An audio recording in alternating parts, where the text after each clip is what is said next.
স্বাগত আরেকবার। আপনারা দেখছেন আমাদের আজকের পোস্ট এডিট। আমি এবার অমিতাভ আপনার কাছে আসবো, কিন্তু আপনার কাছে প্রশ্ন নিয়ে আসার আগে আপনাকে বরং আমি মমতা বন্দ্যোপাধ্যায়ের আজকে রিজার্ভ ব্যাংকের সামনে যে বিক্ষোভ সমাবেশ তৃণমূল কংগ্রেসের, সেখানে যে দীর্ঘ বক্তৃতা করেছেন, বক্তব্য রেখেছেন, তার আর একটা ছোট্ট অংশ শোনাবো।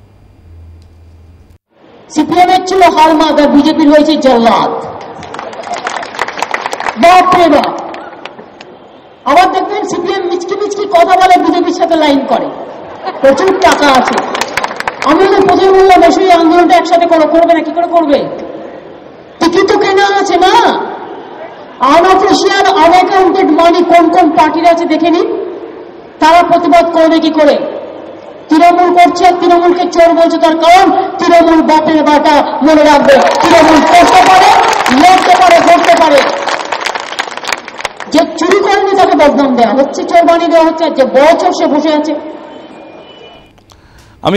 আপনি তো সিপিএম করেন না, আপনি ফরওয়ার্ড ব্লক করেন, কাজে আপনাকে আমি সিপিএম এর হয়ে বলছি না, কিন্তু আমার কাছে খুব উল্লেখযোগ্য লেগেছে যে আজকে অনেকদিন বাদে আমরা দেখলাম যে কোনো একটি এই ধরনের বিক্ষোভ সমাবেশে মমতা বন্দ্যোপাধ্যায় সিপিএম এর বিরুদ্ধেও বলছেন। সিপিএম এর রাজনৈতিক তাৎপর্য এতটাই কমে গিয়েছিল যে বেশিরভাগ সময় মমতা বন্দ্যোপাধ্যায় আর সিপিএম দের সম্পর্কে বলার জন্য সময় ব্যয় করতেন না, কিন্তু আজকে করেছেন।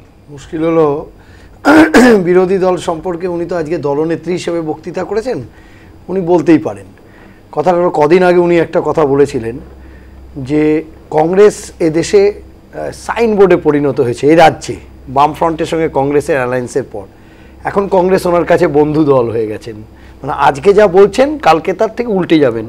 আবার বলা যায় না, হয়তো 2-3 মাস পর আবার বিজেপি নতুন করে বন্ধু হিসেবে উনি ওনার কাছে বক্তব্যের এটাই মানে করলেন যে কংগ্রেসকে উনি বন্ধু বলছেন। কংগ্রেসকে কোনো আক্রমণ করছেন না, আমাদের করছেন, বামফ্রন্টকে করছেন, বামপন্থীদের করছেন স্বাগত। না, এটা কি কংগ্রেস মনে করছে যে তৃণমূল কংগ্রেস বন্ধু দল? বেসিক তো ডিফারেন্স আছে। না না, 2016 নির্বাচনে আপনার মনে আছে, না না সিপিএম এর বিরুদ্ধে একটা ভেতরে সেটা তো আমাদের নিজেদের মধ্যে একটা ছিল, ঠিক আছে। সেটা আমরা মুখ্যমন্ত্রীর সঙ্গে এই নোটবন্দির ক্ষেত্রে সবটা তো আমরা একমত হয়নি। উনি রোল ব্যাক চেয়েছিলেন, আর আমরা কেন্দ্রীয় সরকারের কাছে দাবি জানিয়েছিলাম যে এর ফলে দেশের অর্থনীতি বিপর্যস্ত হবে, আপনি এই জায়গা থেকে নিজেকে বেরিয়ে আসুন।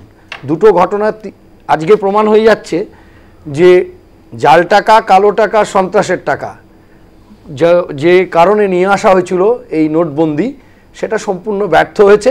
সব টাকাই প্রত্যক্ষ পরোক্ষ, সাধু অসাধু সব লোকেদের সব টাকাই ব্যাংকে ঢুকে পড়েছে।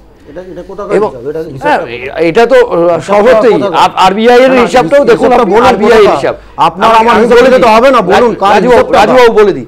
সব থেকে মারাত্মক ঘটনা যেটা একটু আগে আপনি তুলেছেন আলোচনা, যে এই প্রথম ভারতবর্ষে দেখা গেল যে টাকা বাতিল হবে কি থাকবে সেটা ঠিক করে ভারতবর্ষের রিজার্ভ ব্যাংক অফ ইন্ডিয়া। এই প্রথম দেখা গেল যে সরকারের চাপের কাছে আত্মসমর্পণ করেছেন রিজার্ভ ব্যাংকের এই বোর্ড। সরকার নিয়ন্ত্রণ করার চেষ্টা করলো, রিজার্ভ ব্যাংকের সম্পূর্ণ স্বশাসনকে উড়িয়ে দেওয়া হলো। এবং গতকাল কেন্দ্রীয় অর্থ বিষয়ক সংসদীয় কমিটির সামনে গিয়ে উর্জিত প্যাটেল, রিজার্ভ ব্যাংকের গভর্নর, এইরকম একটা কথা বলেছেন, এটা পত্রপত্রিকা এসে গেছে। আমি একই সঙ্গে যতটুকু খোঁজ নিয়েছি যে ব্যাপারটা আইনি গ্রাউন্ড আছে, এরকম নয় যে রাজ্য সরকার, কেন্দ্রীয় সরকার সুপারিশ করতে পারে না। আমার মূল প্রশ্নটা হারিয়ে গেল অমিতাভ বাবু, আমার মূল প্রশ্নটা হারিয়ে গেল। সিপিএম এর সম্পর্কে মমতা বন্দ্যোপাধ্যায় যেটা বললেন সেটা কি আপনি মানছেন না, নাকি কোনো রাজনৈতিক কারণে উনি বললেন? তাহলে কারণটা কি? আমার মনে হচ্ছে আমরা যে বারবার দেখুন, নোটবন্দি নিয়ে দেশের মানুষ যে বিপর্যস্ত হয়েছে, অসংগঠিত ক্ষেত্রে শ্রমিক সাধারণ মানুষ যে বিপদের মুখে, এ বিষয়ে কোনো সন্দেহ নেই, তো এ বিষয়ে কোনো সন্দেহ নেই। কিন্তু এখন উনি যে কারণে মানে এই কথা বলছেন, তার কারণ হচ্ছে যে আমরা তো সাথে সাথে বলছি যে যারা চিটফান্ডে প্রতারিত হয়েছিলেন, যারা তাদের প্রতারণা করেছিলেন, সেই প্রভাবশালীদেরকেও সিবিআই কেন্দ্রীয় তদন্ত ব্যুরো সুপ্রিম কোর্টের নির্দেশে যে তদন্ত চালাচ্ছেন, তার রেজাল্ট আমরা চাই। সেই প্রতারকদের ধরা হোক অবিলম্বে। বলতে পারছে না সুমন বাবু। না, আমি তো বারবার বলছি যে ফরওয়ার্ড ব্লকের তো ইতিহাসটা একটু আগে থেকে ধরতে হবে। একটা ছাই চাপা আগুন, একটা আগুনের রাগ একটা কংগ্রেসের বিরুদ্ধে রয়েছে, আর গনগনের রাগটা সিপিএম এর বিরুদ্ধে। যেহেতু ওই দাদার ভয়ে তারা বলতে পারেনি, জোটের সময় মহাজোট তৈরি হয়েছিল, মানুষের জোট তৈরি হয়েছিল, ফলে ওই রাগটা খুব, মানে আমি অন্তত এই ব্যাপারটা অমিতাভদাকে সাপোর্ট করি যে সিপিএমকে অন্তত ফরওয়ার্ড ব্লক এখানে বসে ডিপেন্ড করবে না, এটা ঘটনা। কিন্তু উনি তো করছেন, উনি তো আলাদা করছেন। উনি বলছেন যে তারা যেহেতু বলছেন এই অর্থলগ্নি সংস্থার মামলায় কড়া ব্যবস্থা নেওয়া হোক, যারা দায়ী প্রভাবশালী যারা তাদের বিরুদ্ধে ব্যবস্থা নেওয়া হোক, এটা বলে তারা মমতা বন্দ্যোপাধ্যায় হোক বলেই তো মমতা বন্দ্যোপাধ্যায় বলছেন যে যাবতীয় চিট ফান্ডের উৎপত্তি বাম আমলে, বাম আমলে একটা 34 বছরে আইন হয়নি সেই চিট ফান্ডকে একটু বলেনি।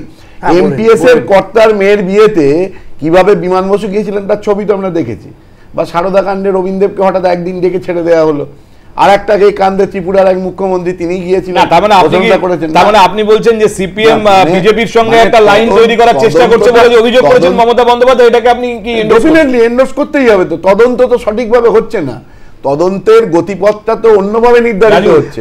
এই মুহূর্তে বিরোধী দেখুন জোট তৈরির সম্ভাবনাটাকে ভাঙা যাবে মমতা বন্দ্যোপাধ্যায়কে আঘাত করলে, কারণ ভারতবর্ষের এই মুহূর্তে মানে আমরা মমতা বন্দ্যোপাধ্যায়ের সঙ্গে বিজেপির সঙ্গে আঘাত করার অভিযোগ শুনলাম। সবথেকে বড় থ্রেট কিন্তু মমতা বন্দ্যোপাধ্যায়, কারণ এই নোট ঘোষণার মাত্র 14-15 মিনিটের মধ্যে তিনি কিন্তু সঙ্গে সঙ্গে টুইট করেছিলেন। মমতা বন্দ্যোপাধ্যায়ের অভিযোগ সিপিএম নিচে তলায় তলায় বিজেপির সঙ্গে শাট করছে। আমি তো প্রথমেই যে কথাটা বললাম দিশাহারা। দেখুন মমতা বন্দ্যোপাধ্যায় ভুলে যাচ্ছেন নবান্নে বসে ফিশ ফ্রাই কাদের খাইয়েছিল, কেন খাইয়েছিল সেটা তো তার সঙ্গে আমি বলছি সৌজন্য। তবে তোমাদের সীতারাম ইয়েচুরিকে কে ফোন করেছিল? সীতারাম ইয়েচুরিকে কে ফোন করেছিল? দেখো দিদি কিন্তু মমতা ব্যানার্জি কিন্তু অটলজি আসেননি কলকাতায়, নীতিগুলো মানেন তিনি, কিন্তু বাবুল সুপ্রিয়কে ঝালমুড়ি খাইয়েছে। তাহলে ওটা কোনো অসুবিধা নেই, বিরোধী দল যাচ্ছে, কোনো অসুবিধা নেই না, ওটা কোনো অসুবিধা নেই, ওটা তো তোমাদের অসুবিধা নেই। সীতারাম ইয়েচুরিকে ফোন করার কোনো অসুবিধা নেই, এটা সৌজন্য। একটা সংসদীয় কিছুতে আজকে প্রধানমন্ত্রীকে ফোন করে রাজু, হ্যাঁ দেখো যে নীতিশ কুমারের বিরুদ্ধে প্রধানমন্ত্রীর সাথে না আপনি বলছেন প্রধানমন্ত্রীর সাথে দেখা করা, কত মাস পরে গিয়ে দেখা করেছেন মমতা ব্যানার্জি? আরে আপনি বলছেন দেখা করা, কোনো দল দেখা করতে পারে তো, আর আপনি বলছেন যে বিজেপি আর সিপিএম কে উনি এক ফ্রেমে বাঁধছেন। উনি কি বলছেন না বলছেন আমার, কারণ জনগণ আমি যেটা বললাম পলিটিক্যাল ক্রেডিবিলিটি এইখানে হচ্ছে বিহারে 250 টাকা করে দিলে রোগ নিয়ে গেছে, সবথেকে বড় 250 টাকা করে রোগ নিয়ে গেছে। আমি বলছি বিহারের যে মিটিং, বিহারের বিধানসভা নির্বাচনের মোদির সবথেকে বড় শত্রু ছিল কে? নীতিশ কুমার। তার সঙ্গে বসে কদিন আগে মিটিং করেছে, দুজনের প্রশংসা করে। নীতিশ কুমার মানে এক সময় শত্রু, বর্তমানে হঠাৎ মিত্র হয়ে গেছে, কারণ নোটবন্দি। আপনারা কি বলতে চাইছেন? কুমারের নিঃশর্ত সমর্থন। আপনারা কি বলতে চাইছেন? আমরা কিছু আমাদের দরজা খোলা আছে, যখন হোক আসতে পারেন। আমরা বলছি আমি পার্টিকুলার এই বিষয়টাই যাচ্ছি, তদন্তের পার্টিকুলার পয়েন্টটাকে রাজু আমি আবার ফিরবো আপনার কাছে। এই পার্টিকুলার পয়েন্টটা আমার কাছে খুব ইন্টারেস্টিং। আমি আবার সন্ময় বাবুর ভিউ জানতে চাইবো, বা কংগ্রেস এটাকে কিভাবে দেখছে। মমতা বন্দ্যোপাধ্যায় সিপিএম এর বিরুদ্ধে অভিযোগ করছেন যে তারা তলায় তলায় বিজেপির সঙ্গে শাট করছে। প্রথমেই আমি একটা কথা বলি, আমি সুমনদার একটা কথার উত্তর দিয়ে শুরু করছি। প্রথম কথা হচ্ছে যে দেখুন এখন মূল বিষয়টা দুটো, একটা হচ্ছে নোটবন্দির বিষয়টা, আরেকটা বিষয়টা হচ্ছে যে প্রতারিতদের এই বেআইনি অর্থলগ্নি সংক্রান্ত যে মামলাগুলো আছে। এখন নরেন্দ্র মোদী লড়ছেন পুরোটাই টাকার বিষয়টায়, আর মমতা ব্যানার্জি একসঙ্গে টাকার বিষয়টার সঙ্গে পাশাপাশি লড়তে যাচ্ছেন কিন্তু তার সাংসদদের বাঁচানোর জন্য। বামপন্থী আমলে চিটফান্ডগুলো শুরু হয়েছিল, কিন্তু একটা কথা উত্তর আমি একটু বলে নিই, আমি বলে একটা ছোট্ট বিজ্ঞাপন বিরতির সময় হয়ে গেছে।